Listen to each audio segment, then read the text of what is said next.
Ficou tudo tão ruim que minha mãe resolveu chamar um padre para benzer a nossa casa. Ele foi até lá, benzeu, mas nos disse para sair dali, pois, segundo ele, a casa era muito carregada e ele não tinha poder para tirar todo o mal dali, e que a bênção que ele fez duraria pouco tempo, e os espíritos voltariam ainda mais fortes e nos atacariam com mais raiva.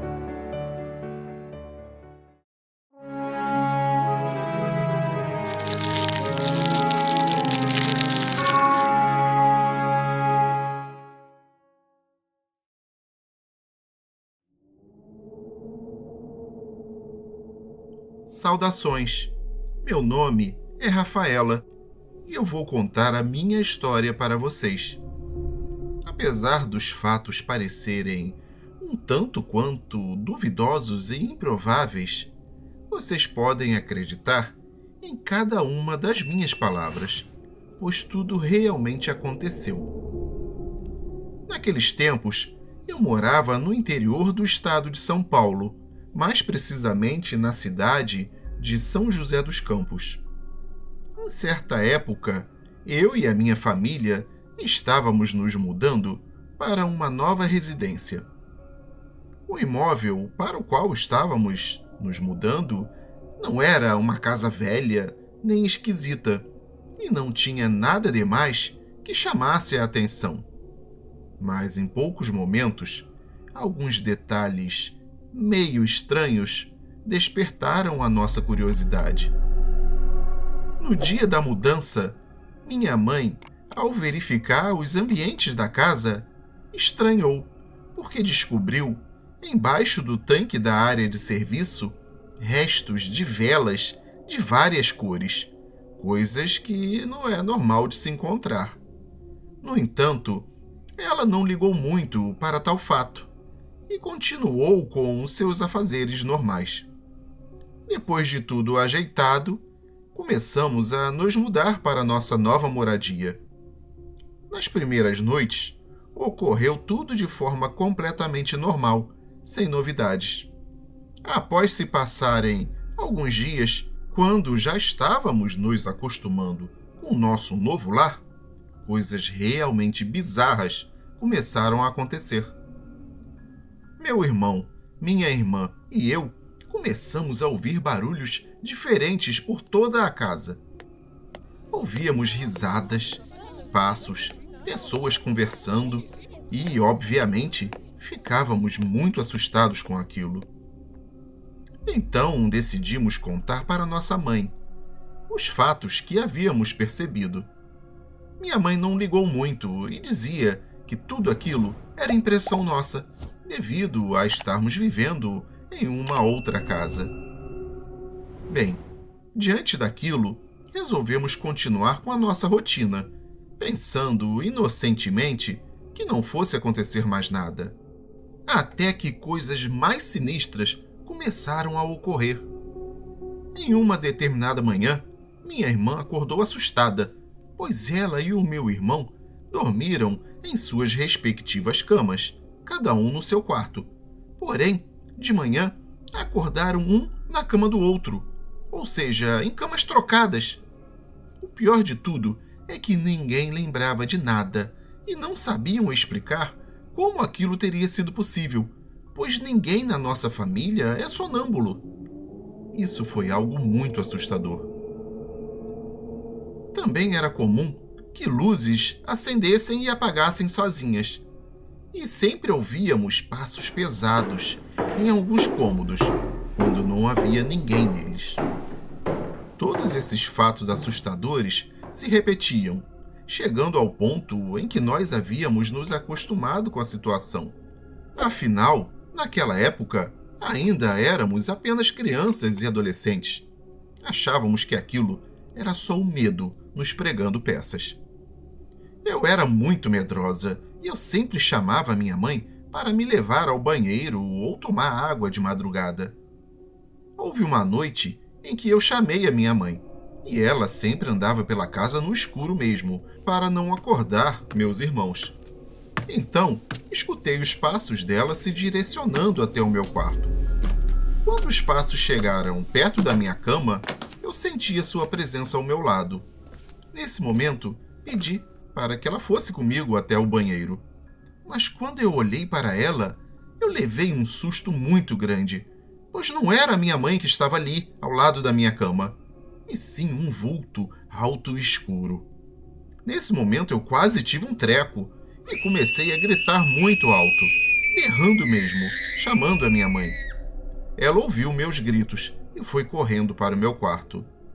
Quando eu contei para ela o que havia acontecido, ela não ligou muito e disse que eu deveria estar sonhando e que tudo era apenas a minha imaginação. Os fatos continuaram acontecendo, até que objetos inusitados começaram a chegar pelo correio e sem remetente nos pacotes e envelopes. Uma dessas coisas era uma estranha foto de um peito masculino com uma grande tatuagem em forma de borboleta. Como a minha mãe não acreditava nessas coisas sobrenaturais, ela até achou a foto interessante e acabou mandando fazer um quadro com ela, o qual ela tem ainda até hoje. Os passos e coisas estranhas continuaram acontecendo, e devido a isso tudo, eu tinha muito medo daquela casa. Havia época em que nada demais acontecia naquele lugar. Entretanto, em determinados períodos, a atividade sobrenatural era bem intensa. Bom, muito tempo se passou, até que meus pais resolveram se mudar de lá. Não sei se foi porque víamos coisas demais ou se a minha mãe também acabou vendo alguma coisa e ficou com medo, pois ela não comentava nada conosco. Quando chegou o dia da mudança, estávamos tirando os móveis do meu quarto e do meu irmão, e em um determinado momento, um dos tacos de madeira do piso se soltou. Embaixo do taco não havia o contrapiso, nem concreto, nem nada com cimento. No local só havia terra vermelha. Estranhamos aquilo, mas nem ligamos, pois estávamos mesmo indo embora daquele lugar assustador. Quando fomos apagar a luz do quarto, o interruptor soltou-se sozinho da parede e voou sabe-se lá para onde, porque procuramos no quarto todo e não o encontramos mais. Depois que nós nos mudamos de lá, uma vizinha disse à minha mãe que antes de morarmos ali, aquela casa era uma casa religiosa, dessas que as pessoas costumam chamar de centro de macumba, e que os nossos quartos haviam sido feitos exatamente onde era o terreiro do lugar. Isso explicava muita coisa, e não era à toa que tantos fenômenos assustadores aconteciam naquele local. Bem, então depois de alguns anos, finalmente nos mudamos para uma outra casa. Lá pensávamos que tudo iria melhorar, mas eventos ainda mais terríveis estavam por vir. Após os inúmeros fatos assombrosos que ocorreram na casa onde morávamos anteriormente, nos mudamos para uma nova residência, a qual era maior do que a primeira e também ficava localizada em um bairro também melhor que o anterior. A casa era boa e grande. Eu tinha um quarto só para mim, meu irmão o dele e os meus pais o deles. Havia sobrado um pouco mais de espaço, pois a minha irmã mais velha havia se casado e não morava mais conosco. No começo, tudo ocorria de forma normal, sem acontecimentos fora da rotina, sendo que levávamos a nossa vida normalmente. Um certo dia, ganhei um cachorro, aquele que parece uma salsicha. Fiquei muito apegada com ele, e ele passou a fazer parte da nossa família. Mas algum tempo depois, ele ficou doente de repente e acabou morrendo. Eu, na verdade, não sabia disso, pois meu pai havia me dito que o cachorro tinha fugido, e com o objetivo, logicamente, de evitar que eu ficasse sofrendo se soubesse a verdade. Passado alguns dias, eu estava varrendo um corredor bem grande que havia na casa, o qual ia da sala até o quarto da minha mãe. E eu estava varrendo na saída do meu quarto, quando eu vi o meu cachorrinho passando pelo corredor. Então corri na sua direção e o vi seguindo por esse corredor, entrando no quarto dos meus pais. Morri de felicidade, achando que o meu cachorro havia voltado, pois eu não sabia que ele tinha morrido. Eu ainda achava que ele apenas havia fugido, como meu pai falava. Corri atrás dele e cheguei no quarto da minha mãe, onde fiquei procurando por ele. Afinal, ele havia entrado naquele cômodo. Mas procuro aqui, procuro ali e nada. Cadê o cachorro? Nada, nenhum sinal dele. Achei aquilo muito estranho e eu não sabia explicar o que havia acontecido, pois eu vi o meu cachorro claramente andando pela casa. Em um outro dia, eu havia faltado à aula porque eu estava dormindo até mais tarde. Eu sempre ficava sozinha durante o dia em casa. De repente, eu acordei com um barulho como se alguém estivesse andando no forro da casa. O barulho não passava de jeito nenhum e eu fiquei super assustada, pois eu estava sozinha. Eu achava que tinha alguém andando no forro de casa e estava bem em cima do meu quarto. Como eu estava morrendo de medo, eu fiquei lá quietinha esperando passar. E foi quando a campainha tocou.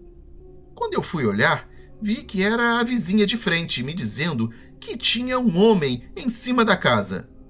Nesse momento, eu liguei para minha mãe e ela me mandou chamar a polícia. Então telefonei para a central policial, sendo que a delegacia era ali perto de casa. Em menos de 5 minutos, a viatura da polícia já havia chegado.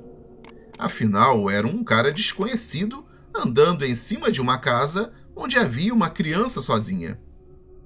Os policiais reviraram a minha casa inteira, o quintal, o telhado, a casa dos vizinhos e nada.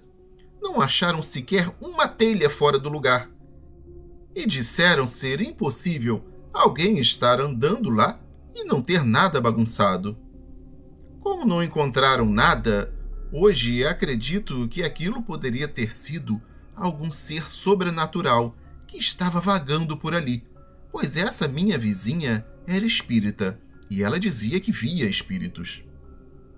O que também sempre acontecia por lá era que eu sempre escutava passos no corredor de casa. Parecia que havia alguém andando por ali, mas quando eu ia olhar, eu nunca via ninguém. Minha mãe e meu pai nunca viram nada e não acreditavam em mim quando eu contava o que acontecia. Então eu parei de contar esses fatos estranhos que eu presenciava, ficando com o medo só para mim. E foi assim até o dia que eles presenciaram algo assustador. Eu tinha um duende. Era um boneco de pano que eu havia ganhado quando era bem mais nova, e ele ficava sempre na minha cama. Certo dia, meu pai estava brincando com a minha sobrinha de matar o bicho-papão. Na brincadeira, ele ia até o meu quarto e jogava um chinelo, e dizia a ela, "Vamos matar o bicho-papão", e fechava a porta do quarto. Depois ele ia até o quarto do meu irmão e fazia a mesma coisa. Ou seja, ele jogava o outro chinelo e depois dizia que também tinha matado o bicho-papão. Ele jogava um chinelo em cada quarto e fechava as portas com eles lá dentro. Então, ele voltava para buscar os chinelos nos quartos porque dizia que assim tinha conseguido matar o bicho-papão. Quando ele abriu a porta do quarto do meu irmão para pegar o chinelo, ele não estava mais lá. Ele estranhou e foi até o meu quarto e se espantou vendo que os 2 chinelos estavam lá, arrumadinhos, em cima da minha cama, em frente ao meu duende. Quando eu cheguei do serviço, meu pai me contou o que havia acontecido e mandou eu dar um fim naquele boneco. Depois desse dia, ele passou a acreditar em mim quando eu contava as coisas estranhas que presenciava na casa. Lá sumia tudo, e as coisas iam parar em vários lugares diferentes, até em cima do guarda-roupas e outros lugares quase inacessíveis. Meu pai, depois de ter passado por aquela experiência, agora achava que tudo era culpa do duende. Um certo dia, minha mãe me chamou para conversar, porque ela começou a ouvir barulhos e sentir alguém se deitando com ela todas as noites, sendo que o meu pai estava viajando e ficou fora uns 3 meses. Ela me disse que todas as noites sentia alguém deitando do lado dela e até escutava a respiração da pessoa. Depois, meu irmão acabou se envolvendo com coisas erradas, tipo vícios e tal, e o meu pai começou a beber. Beber cada dia mais. Nossa vida estava virando um inferno e a nossa casa parecia estar possuída por algum espírito maligno, pois todas as noites e dias aconteciam coisas ruins por lá. Ficou tudo tão ruim que a minha mãe resolveu chamar um padre para benzer a nossa casa. Ele foi até lá, benzeu, mas nos disse para sair dali, pois, segundo ele, a casa era muito carregada e ele não tinha poder para tirar todo aquele mal dali, e que a bênção que ele fez duraria pouco tempo e os espíritos voltariam ainda mais fortes e nos atacariam com mais raiva. Depois de tudo isso, a minha mãe entregou a casa aos proprietários, pois ela era alugada, e nós nos mudamos novamente. Algum tempo depois, ela descobriu que naquela casa as pessoas que viveram ali também mexiam com espíritos, e então isso justificava os acontecimentos presenciados por todos nós. Mas estávamos totalmente enganados, e você vai entender por quê. Depois daquilo tudo, nós procuramos um centro espírita para sabermos o que se passava e descobrimos que os espíritos estavam nos seguindo de casa em casa e que não adiantaria nada nos mudar, pois eles iriam juntos conosco, perturbando nossas vidas, e eles só dariam paz quando a família se separasse. E isso logo acabou acontecendo. Meu irmão arrumou uma mulher, se mudou e nem fala mais com os meus pais. E eu vim para São Paulo, morar sozinha. Eles ficaram no interior. Minha mãe continua vendo e escutando coisas por lá, mesmo na outra casa em que meus pais estão morando. Até bem pouco tempo atrás, a minha mãe me contou que ela ainda via vultos andando por lá. Eu, pensando que estaria livre e morando longe, me enganei, pois, pelo que eu percebi, eles acabaram me seguindo até a minha nova moradia, me assombrando ainda por um bom tempo no meu apartamento. Só agora, depois de muitos anos, é que parece que as coisas estão um pouco mais tranquilas.